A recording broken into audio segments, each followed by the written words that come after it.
안녕하세요. 오늘도 말씀 앞에 모인 우리 모두에게 하나님의 은혜가 충만하길 축복합니다. 쉽고도 정확하게 알차고 재미있게 하나님의 말씀을 가슴 깊이 새기는 시간, 소문난 성경교실의 오택현 교수입니다.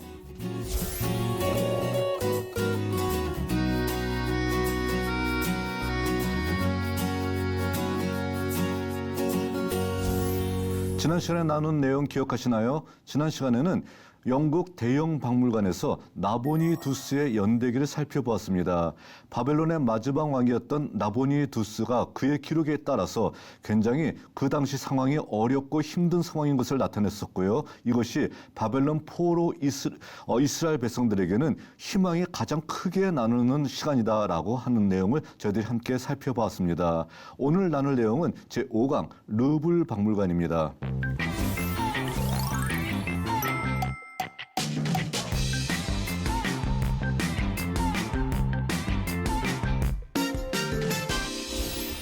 프랑스가 자랑하고 있는 세계 최고의 박물관 중에 하나라고 얘기할 수 있겠죠. 르블 박물관에 대해서 저희들이 살펴보는데, 특별히 르블 박물관에서 바알 종교, 이스라엘의 역사 가운데서 이스라엘을 가장 괴롭혔던 종교가 바로 바알 종교이거든요. 바알 종교에 대해서 이 바알 종교와 관련된 유물이 어떤 유물이 있고 이것이 성경의 말씀을 어떻게 우리들에게 실증하여 나타내고 있는가라는 것을 저희들이 살펴보도록 하겠습니다.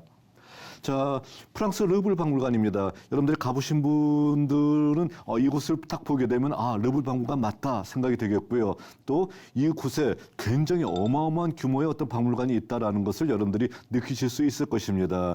르블 박물관은 길 잃어버리기가 굉장히 좋은 박물관이에요. 자, 옛날 어떤 그 왕궁에다가 그 박물관을 해놨기 때문에 미로 같고요. 또 건물이 여러 개 있기 때문에 어느 건물에 들어갔다가 사람들 잃어버리게 되면은 못 찾고 굉장히 당황하는 경우가 많이 있죠. 그때 피라미드만 보고 따라오면은 다 요 앞에서 만날 수가 있습니다. 그래서 피라미드가 하나의 상징이라고 얘기할 수 있겠죠. 르블 박물관의 상징이라고 할 수 있겠고요.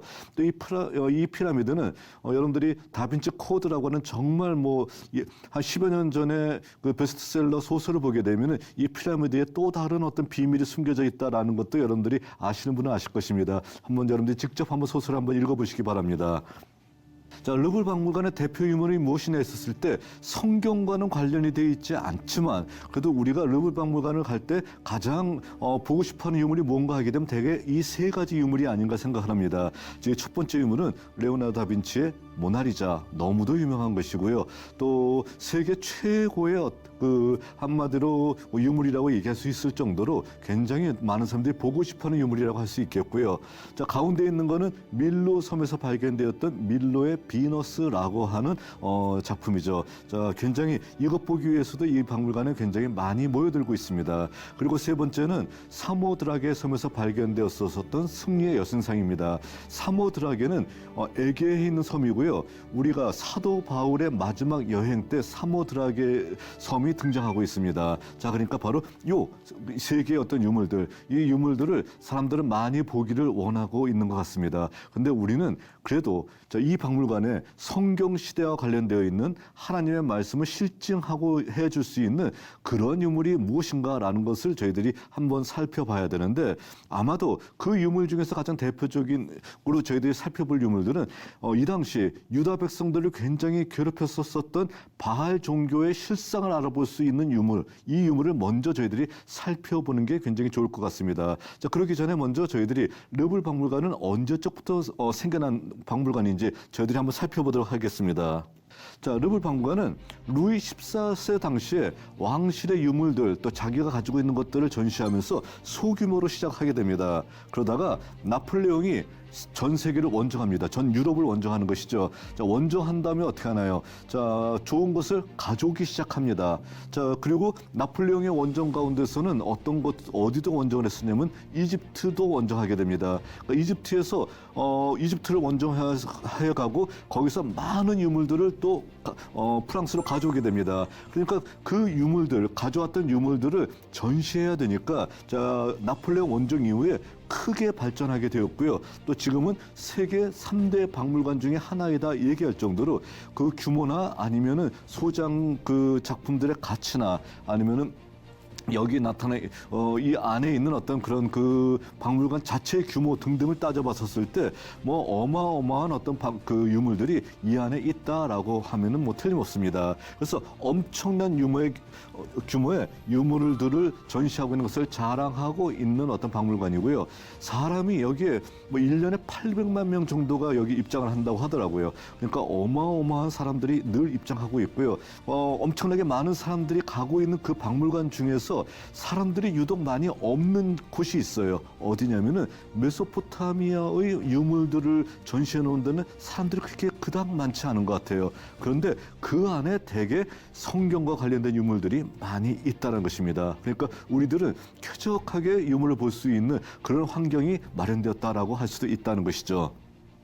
자, 그럼 프랑스가 왜 이 메소포타미아 지역에 많은 유물들을 가질 수가 있었냐는 거예요. 왜냐하면은 프랑스의 식민지 통치가 주로 시리아, 레바논 지역에 식민지 통치를 했었기 때문에 이 지역에서 발굴되었던 유물들은 프랑스가 식민지 통치를 하면서 굉장히 많은 양을 가져다가 바로 르브르 박물관에 지금 그 전시를 하고 있다는 것이죠. 자, 그랬었을 때 그런 와중에 어떤 일이 벌어졌냐면은 1929년 우가리트 지역을 발굴하게 되었다는 겁니다. 자, 프랑스 학자가 이 우가리트 지역을 발굴했는데, 자, 발굴하게 된 이유가 어떻게 됐냐면은 공동묘지 한 구석이 푹 꺼져버린 거예요. 꺼져버려가지고선 그 지역에 땅이 꺼졌고 이게 뭐야 하면서 그 지역을 살펴봤더니 옛날 고대 도시의 모습이 그 안에 나타나 있는 거예요. 그래서 그 지역 전체를 발굴해 봤습니다. 발굴해 봤더니 뭐 그 안에 있는 문헌과 그리고 그 안에 있는 어떤 유적들을 살펴봤었을 때 여기가 바로 우가리트였었고 이 우가리트가 바로 바알 신의 원료, 그러니까 바알 신의 본점이 있는 장소가 바로 우가리트였다는 것을 확인하게 되었다는 겁니다. 그러니까 어마어마하게 커다란 도시 그리고 그 안에 있는 바알 신전의 어떤 모습들, 이런 모습들을 발견하면서 자, 한마디로 얘기해서 바알과 관련되어져 있는 모든 유물들은 프랑스가 선점할 수가 있었다는 거예요. 다 가져와서 르브르 박물관에 그 전시하는 경우가 많이 있었다는 겁니다. 자, 그러니까 바알 신전 터를 발굴하고 또 그곳에서 바알 신상 아니면 바알 신을 새겨놨던 어떤 그 뭐 모습들을 르브르 박물관에 가져다가 전시하게 되어서 자, 우리로 하여금 바알이 바로 이런 모습이었구나라는 것을 확인할 수 있게 만들었다는 겁니다. 자, 우가리트에 있는 그때 바알 신전터입니다. 자, 바알 신전터라고 써 있네요. 근데 우리가 간판 모양을 봤었을 때 여기가 잘 관리되지 않고 있다는 것을 금방 알 수 있겠죠. 자, 시리아에 있는 지역이고요. 시리아가 이런 것까지 좀 신경 쓸 정도로 문화재를 보존하는 것을 신경 쓸 정도로 그렇게 여유가 있는 나라가 아니거든요. 그래서 굉장히 어려움이 많이 있는 모습을 우리가 확인해 볼 수가 있습니다. 여기가 지금 현재는 어떻게 됐는지 모르겠습니다. 저는 2006년도에 여기 들어가도 될 때 들어가서 한번 찍어왔던 사진들인데요. 자, 그 당시에도 한마디로 발굴해 놓은 다음에 보존 상태는 별로 좋지 않았었습니다. 그리고 여기가 바로 바알 신전 터가 있는 장소입니다. 자, 그 안을 들어가서 보게 되면 여기가 제사장들이 쉬었던 장소이다, 또 바알 신이 있었던 장소이다, 또 신전의 어떤 현관이다, 뭐 이런 것들이 잘 그 여기에 나타나 있습니다. 자, 그러니까 지금 황량한 어떤 모습이지만 굉장히 넓은 바알 신전이 여기 있었다라는 것을 확인해 볼 수 있습니다. 자, 그리고 자기네들의 어떤 곳이니까요. 시리아의 수도인 다마스커스의 국립박물관이 있겠죠. 여기가 다마스커스 국립박물관이에요. 여기에 바알과 관련된 것이 뭐 있나 하고 제가 찾아봤더니 요거 하나 있더라고요. 요게 바알의 그 모습인데 바알 신상인데 얼마나 냐면 손바닥만 합니다. 조그매요, 굉장히. 조그만 어떤 신상이 하나 나와 있는데 그래도 굉장히 요 앞에 뭐라고 적혀져 있냐면은 의미가 있다는 거예요. 현재 발굴되어진 바알 신상 가운데서 세계에서 가장 오래된 바알 신 모습이다라고 나와 있습니다. 자, 그러니까 뭐 그들이 그렇게 얘기하면 그게 맞겠죠. 자, 이런 모습입니다. 바로 이런 어떤 모습, 이러한 모습으로서 자, 다마스커스 박물관에 이런 것이 있다는 거예요. 그런데 이 다마스커스 박물관보다 어디 더 많을까요? 여기를 식민 통치했었던 프랑스 르브르 박물관에 가보게 되면은 바알과 관련되어져 있는 더 많은 유적들을 확인해 볼 수가 있다는 겁니다. 자, 그러면은 그 유적들을 보기 전에 바알이라는 것이 도대체 어떤 신인지 저희들이 그것을 먼저 살펴볼 필요가 있을 것 같습니다. 자, 바알 종교는 뭐냐면은 가나안에서 물을 주관하는 신입니다. 자, 물이 왜 굉장히 중요하겠죠. 가나안은 농사를 짓는 농경 사회이잖아요. 농경 사회에서 제일 중요한 것은 물이에요. 그런데 중요한 것은 뭐냐면은 가나안은 우리와 같이 우리나라 같이 비가 굉장히 많이 내리는 어떤 그런 나라가 아니거든요. 비가 굉장히 조금 내리고요. 정말 유효할 때 비가 내리지 않는다라고 하게 되면은 한마디로 그의 농사를 그냥 완전히 다 망쳐버릴 수밖에 없는 그런 어떤 지역이기 때문에 물을 주관하는 신의 역할은 그만큼 크다라고 얘기할 수 있습니다. 자, 그러니까 이 바알 종교는 물을 주관하는 신이고요. 농사에 직접적인 영향을 끼치고 있는 또 풍요를 가져다 주는 신이 바로 바알 신이다라고 얘기할 수 있다는 겁니다. 물을 주관하고 있으니까 바알이 물을 잘 주게 되면은 때에 따라서 적당할 때 비를 내려주고 또 적당할 때 이슬을 내려주고 또 적당하게 하천된 물들이 마르지 않고 흘러가게 해준다라고 하게 되면은 한마디로 농사가 잘 되고 풍요를 가져다 주는 거 아니에요. 그러니까 우리들에게 풍요를 가져다 주는 신이 바로 바알이다라고 느끼고 있는 것이 바로 당시 가나안의 모습이었었고 이스라엘 백성들의 모습이었다라고 얘기할 수 있습니다. 그리고 바알은 물만 다스리는 것뿐만 아니라 풍요를 다스려 주니까 어떻게 될까요? 다산의 신이라고 얘기할 수 있다는 거예요. 그래서 바알은 그의 배우자 아세라죠. 성적인 결합이 생명력을 가져다 준다고 믿고 있기 때문에 이를 섬기는 사람은 신전에서 매음 행위를 일삼았다라고 얘기할 수 있다는 겁니다. 그러니까 성적인 행위를 통해서 다산을 가져다 주는 거예요. 다산을 가져다 주는 것도 자식을 주는 것도 바알이 가져다 준다라고 하는 겁니다. 그러니까 바알을 섬기는 사람들은 어떻게 하냐면은 바알의 어떤 신전에서 잘 먹고 잘 지내요. 그런 다음에 맨 마지막에는 신전 창기의 집 또는 미동의 집에 들어가서 그곳에서 성적인 행위를 함을 통해 가지고서 마지막으로 모든 생명력을 우리가 다 받았다라고 생각하면서 돌아가는 종교가 바로 바알 종교라고 얘기할 수 있다라는 것입니다. 그러니까 이스라엘의 어떤 그 성전에 여호와 하나님의 성전에 신전에 창기의 집이 있었던 것 아니면 신전에 미동의 집이 있었던 어떤 사실을 우리가 성경을 통해서 확인할 수 있습니다. 뭘 나타내는 걸까요? 이스라엘의 성전 안에까지도 누가 들어간 거예요? 침투한 거예요. 바로 바알 종교가 침투에 들어갔었고 사람들은 아무렇지도 않게 혼합 종교 여호와를 섬기면서 바알을 섬기고 있었던 모습을 보이고 있었다라는 것을 우리가 쉽게 알 수가 있다라는 것입니다. 그러니까 그런 창기의 집과 미동의 집을 싹 허물어 버렸던 히스기야나 아니면 요시야 같은 왕을 성경은 어떻게 평가하고 있나요? 최고의 왕이다라고 평가하고 있다는 겁니다. 다른 사람들은요 어떻게 했을까요? 사람들이 좋아하니까 내버려 두는 거예요. 자, 사람들이 좋아하니까 그거 못하러 건드리냐? 내버려 두고 그냥 우리는 여호와 하나님만 섬기면 되잖아. 이렇게 생각하면서 살았던 사람들이 굉장히 많이 있었었는데 그런 왕들은 하나님께서 모두가 다 심판하셨다라는 것을 우리가 꼭 기억해야 된다는 겁니다. 자, 바로 르블 박물관의 바알 석비입니다. 자, 바로 바알이 어떻게 돼 있나 볼까요? 황소 위에 있는 이 신이 바로 바알 신을 얘기하고 있습니다. 여기서는 어떻게 돼요? 자, 뭔가 손을 들고 있습니다. 그리고 이 무언가 한마디로 위엄을 펼치고 있는 이 존재가 바로 바알 신의 모습을 형상화시킨 겁니다. 자, 그런데 중요한 것은 뭐냐면은 그가 무엇인가를 들고 있어요. 자, 삼지창 같은 것을 들고 있습니다. 이게 무엇이냐면은 비를 내리게 하고 물을 주관하는 능력이 있는 막대기예요. 자, 그러니까 어떻게 하는 겁니까? 바알이 뭘 주관한다? 가나안에 내리고 있는 모든 물들을 주관하고 있다라는 것을 나타내주고 있는 바로 그런 표식이라고 얘기할 수 있다는 것입니다. 자, 그리고 여기 조그만한 사람의 모습이 있지 않나요? 이게 누구냐면은 우가리트의 왕이에요. 그러니까 우가리트의 왕도 어떻게 되는 거예요? 바알신 앞에 꼼짝 못하고 그 밑에 수화 아래에 있는 바로 이 모습을 보여주고 있는 것을 얘기할 수 있는 것이고요.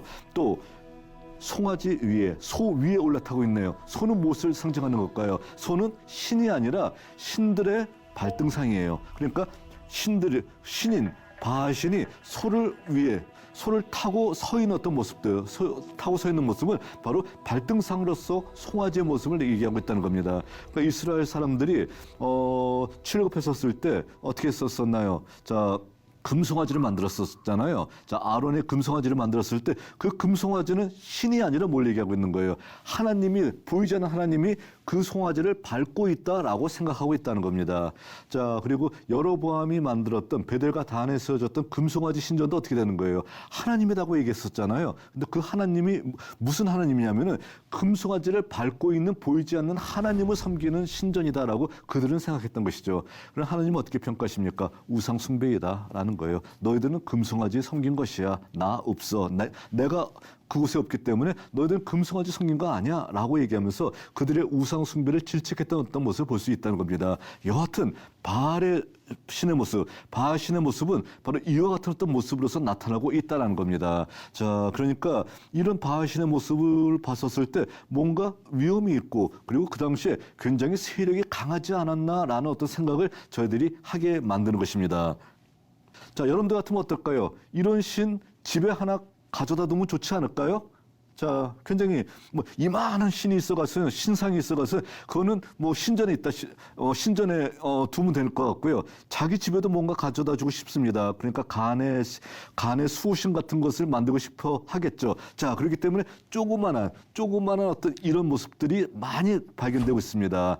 자, 그러니까 뭐라고 표현해야 될까요? 휴대용 바알신이라고 할까요? 이런 식으로 사람들 집에다 모셔놓은 바알신으로서 조그마한 바알신의 모습. 자, 이 송아지는 흔적이 좀 여기 뭐가 탔던 흔적이 있죠? 어떤 건가요? 바로 바알신을 얹어놨던 어떤 그 송아지의 모습이에요. 자, 그러니까 어떻게 되나요? 바로 이런 바알신을 집에다 모셔놓고 아니면 신전에서도 섬기면서 우리는 바알신이 가져다주는 풍요를 우리가 충분히 누리면서 살고 싶어요 라고 하는 어떤 사람들이 이스라엘 사람들 중에서 상당히 많을 수밖에 없었다라는 것입니다. 자, 그랬었을 때 수잔 에커만이라고 하는 어떤 그 학자가 있습니다. 이 학자가 이런 책을 썼습니다. Under Every Green Tree예요. 모든 푸른 나무 아래에서라고 하는 책을 썼는데 이 책에서 본인이 연구했던 것이 무엇이냐면은 주전 6세기 이전에 유다에 있는 어떤 그 대중 종교가 어떤 것이냐라는 것을 알려줬던 거예요. 연구했던 겁니다. 그러니까 대중 종교라는 것은 뭐냐면은 일반 사람들이 아무렇지도 않게 섬기고 있었던 그 종교를 얘기하고 있다고 할 수 있겠죠. 자, 그랬었을 때 이것이 이 책의 결론입니다. 뭐라고 하냐면은 주전 6세기까지 이스라엘의 대중 종교를 연구한 한 단행본에 의하면은 이스라엘 역사에 있어서 대중적인 종교는 신명기적 또는 제사장적 혹은 예언자적 종교의 순수함의 강조에는 별 관심을 갖지 않은 다수들이 주류를 형성하고 있었다라는 거예요. 그러니까 자, 우리는 성경에서 신명기적인 역사 아니면 제사장적인 어떤 말씀은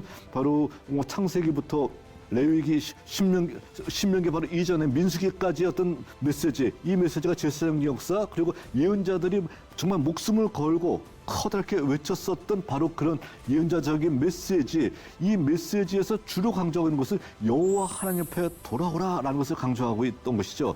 여호와 하나님만을 섬겨라. 그리고 그가 전해줬던 하나님께서 우리에게 주셨던 율법과 규례만을 지켜야만 된다라는 것, 이것을 강조했던 메시지가 바로 유다의 어떤 그 종교라고 순수한 야훼 종교라고 얘기할 수 있다는 겁니다. 그러니까 여호와의 종교예요. 그런데 일반 대중들은 여호와의 종교에 관심이 전혀 없어요. 그리고 오로지 한 군데 꽂혀 있습니다. 바로 바알 종교예요. 그럼 바알 종교는 뭐냐면은 너희들이 신을 섬기면은 부자 만들어 줄게. 너희들이 이 신을 섬기면은 농사 잘 되고 배 떵떵 두드리면서 살 수 있게 해줄게. 라고 얘기했었던 바로 그 대중종교라는 거예요. 그 대중종교 바로 바알 종교인다는 겁니다. 자, 그러니까 바로 이런 예언자들이 소리 지르면서 많은 사람들을 여호와에게로 돌아오게끔 노력했던 이유가 뭘까요? 많은 사람들이 그만큼 여호와를 섬기지 않고 다른 것만을 따르고 있었기 때문에 이건 아니지 않느냐라고 하면서 자, 바로 큰 소리 외칠 수밖에 없었다는 거예요. 그러니까 성경 안에서 많은 사람들은 이미 다른 종교를 섬기고 있었고 다른 데 빠져 있다는 겁니다. 그 다른 종교는 바알 종교예요. 대부분이. 자, 그러니까 이렇게 바알이 다스리고 있는 세상 속에서 바로 여호와만을 섬겨야 돼라는 것을 외롭게 외쳤던 것이 바로 뭐예요? 신명기 아니면은 오경의 말씀 아니면 예언자들의 말씀이라는 것을 우리가 알 수 있다는 겁니다. 그러니까 누가 절대 다수이고 누가 강자냐 하게 되면 바알이 절대 다수이고 바알이 강자였다는 것을 우리들이 분명히 기억을 해야 된다는 겁니다. 자, 그랬었을 때 이런 바알에 대해서 싸워야 될 거 아니에요. 어떻게든 싸워야 될 것 아닙니까? 자, 그랬었을 때 바알에 대해서 직접적으로 싸웠던 사람들이 있습니다. 누구냐면 바로 엘리야 같은 사람이에요. 엘리야는 어떻게 됩니까? 많은 사람들이 바알을 섬기고 있어요. 그리고 이 엘리야 당시에는 아합의 부인이 이세벨인데 시돈 여자예요. 그리고 바알을 한마디로 바알의 전도사예요. 그러니까 모든 이스라엘에 바알을 넓게 퍼뜨리려고 했던 사람입니다. 자, 이런 어떤 그 험악한 어떤 상황 속에서 자, 엘리야가 선언합니다. 내가 하나님의 명령을 받았다. 이제부터 3년 6개월 동안 비가 오지 않을 것이다 라고 얘기합니다. 자, 비가 오게 하고 물을 주관하는 건 누구냐면 바알이에요. 근데 하나님께서 명령하셔서 비를 오지 못하게 하니까 비가 오지 않았던 겁니다. 그리고 다시 3년이 지난 다음에 엘리야가 나타납니다. 나타나서 갈멜산에 다 너희들 그 바알 선지자, 아세라 선지자 다 모여라. 여기서 한번 우리가 누가 진정한 신인지 한번 싸워보자 라면서 직접적으로 싸움을 합니다. 그런데요, 자, 항상 그러잖아요. 여러분들이 만일에 싸운다라고 하게 되면 어디서 싸우는 게 좋을까요? 홈그라운드가 낫잖아요. 그렇죠? 그러니까 여러분들이 홈그라운드에서 싸우면은 굉장히 많이 반은 접고 들어가는 거 있잖아요. 요즘 사람들이 많이 얘기하는 게 나와발이란 말 많이 하죠. 자, 그 갈멜산은 누구의 나와발이냐라는 거예요. 누구의 어떤 그 홈그라운드일까요? 바로 이곳은 바알의 홈그라운드입니다. 왜 그럴까요? 갈멜이라고 하는 이름이 뭐냐면은 신들의 포도원이라는 소리예요. 자, 주변은 어때요? 파랗잖아요. 자, 한마디로 어떻게 된 거예요? 여기는 굉장히 풍요한 장소예요. 풍요한 장소인데 여호와 하나님의 홈그라운드는 어딜까요? 이스라엘 백성들이 40년 동안 있으면서 하나님을 거룩하게 만났던 장소가 어딘가요? 광야잖아요. 여호와 하나님은 광야에서 역사하시는 그런 하나님으로서 알고 있는데 바로 어떻게 되는 겁니까? 바로 이런 풍요의 장소에서 엘리야가 싸움을 걸었던 겁니다. 자, 바알의 홈그라운드에 들어가서 그들과 1대 다수, 850대 1의 싸움을 벌였던 겁니다. 자, 그들이 하늘에서 불을 내려서 제단을 훑어버리는 어떤 신이 진정한 신이라고 했었었는데 어떤 일이 벌어졌나요? 바알의 어떤 선지자들이 아무리 소리 지르고 몸을 자해하면서 자, 부르짖어도 아무 반응이 없습니다. 엘리야가 조롱을 하죠. 너희 신이 잠시 어디 자러 갔냐? 어디 잠시 떠난 거 아니냐? 왜 소식이 없어? 라고 그들을 조롱합니다. 그리고 엘리야가 하나님 앞에 무릎 꿇고 기도했었을 때 하늘에서 불이 내려서 그 모든 제단을 훑어버립니다. 그리고 엘리야가 또다시 기도했었을 때 자, 지중해 쪽에서 구름이 몰려오기 시작하고 3년 동안 비가 오지 않았던 그 대지를 비로소 적심을 통해 가지고서 하나님의 놀라운 역사를 모든 어떤 백성들에게 알려주는 어떤 역사가 일어나게 됐던 것이고요. 이런 역사가 일어난 이후에 어떻게 합니까? 엘리야가 바알 선지자들의 목을 치고 있는 어떤 장면이 갈멜산에 있는 엘리야 동상에 나타나 있습니다. 자, 얼마나 목을 쳤는지 칼이 굽어질 정도로요. 자, 바알 선지자의 목을 치고 있는 어떤 이런 장면들을 보여주고 있다는 겁니다. 직접적으로 싸웠던 거예요. 그러니까 선지자 엘리야는 바알과 더불어서 온몸을 바쳐서 직접적으로 싸웠던 사람이 바로 엘리야이고요. 모든 백성들에게 바알은 신이 아니다. 오로지 여호와 하나님만이 참 신이시다라는 사실을 알려줬던 사람이 바로 엘리야라고 얘기할 수 있다는 겁니다. 자, 그런데 간접적인 대응 구절도 있습니다. 어떤 것이 있을까요? 자, 여호수아에 의해서 요단강을 건넌 사건, 엘리사에 의해서 여리고 샘을 건넌 사건, 또 엘리사와 엘리야가 요단강을 건너갔다가 요단강을 가르고 건너갔다 다시 건넌 사건도 있겠죠. 또 엘리사에 의해서 선지자 생도의 도끼를 찾아준 사건, 자, 이런 사건들이 있다라는 겁니다. 이 사건들을 뭘 얘기하고 있는 걸까요? 자, 요단강을 건널 때 그냥 건너도 되는데 왜 요단강을 갈라서 건너가게 됐을까요? 물을 주관하는 신은 여호와 하나님이시다라는 것을 알려주는 것이죠. 여리고 샘에 모든 식물이 떨어지는 상황이었었지만 하나님이 물을 고쳐주셨어. 또 도끼는 밑에 가라앉는 것이 맞지만 하나님의 능력에 의해서 무거운 철도끼를 끌어올리잖아. 물을 주관하시는 바알이 아니라 하나님이라는 것을 자, 바로 그의 모든 생애를 통해서 또 엘리사의 생애를 통해서 또 여호수아의 사건을 통해서 보여주고 있는 모습이라고 얘기할 수 있습니다. 자, 요단강입니다. 적죠. 굉장히 규모가 적어 보이죠. 그러나 뭐 물이 많을 때는 한마디에 넘쳐 흘러요. 어마어마하게 물이 많아질 때도 있다는 겁니다. 자, 여기는 바로 엘리사의 샘입니다. 엘리사의 샘의 어떤 모습이 등장하고 있습니다. 자, 그리고 또 간접적인 대응 구절에 이런 것도 있어요. 사무엘상 12장에 보게 되면 이와 같은 내용이 있습니다. 이스라엘 백성들이 왕을 달라고 하면서 하나님 앞에 하나님을 배반합니다. 그랬을 때 하나님께서 사울 왕을 주시면서 왕을 삼아 주셨습니다. 자, 그리고 그들을 모으라고 한 다음에 너희들 하나님 말 잘 들어라. 너희들 또 한번 이렇게 패역을 하면 진짜 혼난다라고 얘기하면서 뭘 얘기하냐면은 오늘은 밀베는 때가 아니냐. 내가 여호와께 아뢰리니 여호와께서 우리와 비를 보내셨다라는 겁니다. 밀베는 때는 어떤 때냐면 잠언 26장에 의하면은 자, 미련한 사람의 영광, 미련한 사람이 받는 영예는 마치 추수 때 비가 내리는 것만큼 어렵다라는 거예요. 그러니까 여름에 눈이 오는 것과 추수 때 비가 오는 것은 정말로 어려운 거예요. 아니, 그런 건 없어요. 이스라엘의 기후에서는요. 그러니까 밀베는 때는 절대로 비가 오지 않은 때입니다. 그런데 갑자기 사무엘이 하나님 앞에 기도하니까 하늘에서 우레가 내리고 비가 쏟아지는 거예요. 어떻게 되는 겁니까? 이건 하나님의 역사 아니면 아닌 거예요. 8월 달에 제가 기도했더니 눈이 내렸습니다. 어떻게 될까요? 어마어마한 어떤 반향이 일어나겠죠? 이거와 똑같다는 거예요. 이런 일이 눈앞에서 벌어졌습니다. 그러니까 어떻게 해요? 하나님을 두려워하게 됐고요. 바알이 아니라 하나님이다라는 것을 알게 됐다는 거예요. 이렇게 우레와 비를 주관하시는 하나님이다라는 것을 알게 되었다는 겁니다. 자, 결론이에요. 우리는 르블 박물관에 가게 되면은 왕국이 끝날 때까지 이스라엘을 괴롭혔던 바알신의 생생한 모습을 볼 수가 있습니다. 자, 여러분들이 르블 박물관에서 이와 같은 바알의 모습을 보게 되면은 이스라엘 백성들을 괴롭혔던 바알이 정말 단순한 신이 아니라 무시무시하게 그들을 괴롭혔던 신이었구나라는 것을 확인해 볼 수 있을 것입니다. 오늘은 여기까지 하겠습니다.